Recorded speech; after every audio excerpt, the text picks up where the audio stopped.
ఇక రుణమాఫీపై BRS working president Congress ప్రభుత్వంపై X వేదికగా విమర్శలు చేశారు.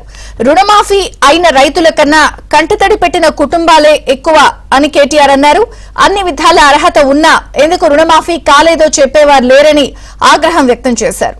2 సీజన్లైనా రైతు భరోసా ఇంకా షురూ చేయలేదని మండిపడ్డారు. జూన్లో వేయాల్సిన రైతు భరోసా ఆగస్టు దాటుతున్న రైతుల ఖాతాల్లో వేయలేదన్నారు కేటీఆర్. కౌలు రైతులకు ఇస్తానన్న 15,000 రూపాయలు కూడా ఇవ్వలేదని మండిపడ్డారు. రైతు కూలీలకు 12,000 రూపాయల హామీ ఇంకా అమలు చేయలేదని ఎక్స్ లో కేటీఆర్ ప్రస్తావించారు.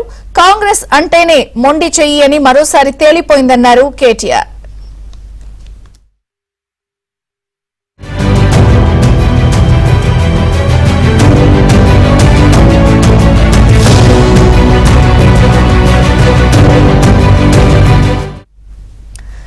తెలంగాణలో డెంగ్యూ మరణాలు లేవని ప్రభుత్వం చెప్తోందన్న కేటీఆర్ నిన్న 5 ఈ రోజు 3 చనిపోయారని పత్రికల్లో వార్తలు వచ్చాయని ఎక్స్ లో పేర్కొన్నారు.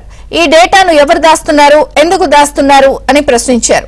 ఆసుపత్రుల్లో సరిపడా మందులు లేదన్నారు కేటీఆర్. చాలా ఆసుపత్రుల్లో ఒకే బెడ్ పైన 3-4 పేషెంట్లు ఉంటున్నారని ఆవేదన వ్యక్తం చేశారు. సమస్య తీవ్రంగా ఉందని సీఎస్ తెలంగాణలో హెల్త్ ఎమర్జెన్సీ ప్రకటించండని తెలిపారు.